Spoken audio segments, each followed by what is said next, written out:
বাংলাদেশ একটি গণতন্ত্র দেশ। এই দেশে আন্দোলন হওয়াটাই স্বাভাবিক ব্যাপার, কিন্তু এই দেশে এখন আন্দোলন নামলে সাধারণ মানুষ মরতে হয়, বিনা অপরাধে মামলা দিয়ে জেলে ঢুকানো হয়। বাংলাদেশে এখন পুলিশ, সেনাবাহিনী, বিজিবি তারা সাধারণ মানুষের উপর গুলি চালাইতে এক বিন্দু দ্বিধাবোধ করে না। তারা শান্তি রক্ষা করতে আছে দেশে ফাঁকির মতো সাধারণ মানুষকে মেরে। কোটা আন্দোলনে তারা নিজেদের অধিকার চাওয়া এটা কোনো অন্যায় নয়।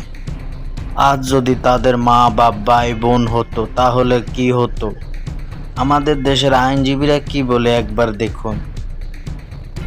200 মানুষ মারা গেছেন, কিংবা সরকারি হিসেবে সেটা 150। আজকে অ্যামনেস্টি ইন্টারন্যাশনাল পরিষ্কার বিবৃতি দিয়ে বলেছে এখানে প্রয়োজনের অতিরিক্ত বল প্রয়োগ করা হয়েছে। এখানে AK-47 যে রাইফেল, আপনার কালাশনিকভ নামে যেটাকে অনেকে চেনেন, সেই রাইফেল যেটা যুদ্ধাস্ত্র, সেটার ব্যবহারের কথা অ্যামনেস্টি ইন্টারন্যাশনাল বলছে। গুলি করা হয়েছে 3 বাহিনী, পুলিশ বাহিনী, র্যাব এবং সেনাবাহিনী, 3 বাহিনীর কথা উল্লেখ করে অ্যামনেস্টি ইন্টারন্যাশনাল বলছে যে গুলি চলেছে এবং অপ্রয়োজনে সাধারণ নাগরিকদের উপর গুলি চলেছে।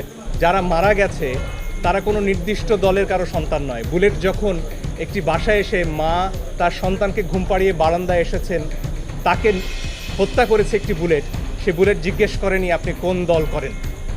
এবং আমার মনে হয় আমাদের বিভিন্ন বাহিনী, সেনাবাহিনী, পুলিশ বাহিনী, র্যাব, বিজিবি, তাদের সন্তানরা তো বাংলাদেশে রয়েছেন।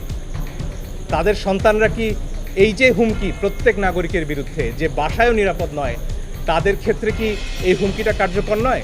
তাদের বিবেকেও কি আসলে এই প্রশ্নটা পৌঁছেনি যে পরের বুলেট কি আপনার সন্তানের দিকে যাবে না? একটা খুব চমৎকার ছবি দেখছিলাম, সেখানে এক শিশুকে গুলি করছেন একজন পুলিশ, এবং সেই শিশুটি জিজ্ঞেস করছে, বাবা ওটা কি তুমি? সে প্রশ্ন তো আমাদের সবাইকে করতে হবে।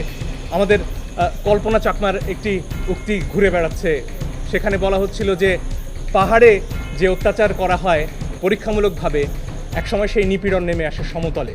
আমরা আর কতদিন অপেক্ষা করব যে আমার ঘরে গুলি আসা পর্যন্ত আমি চুপ থাকবো?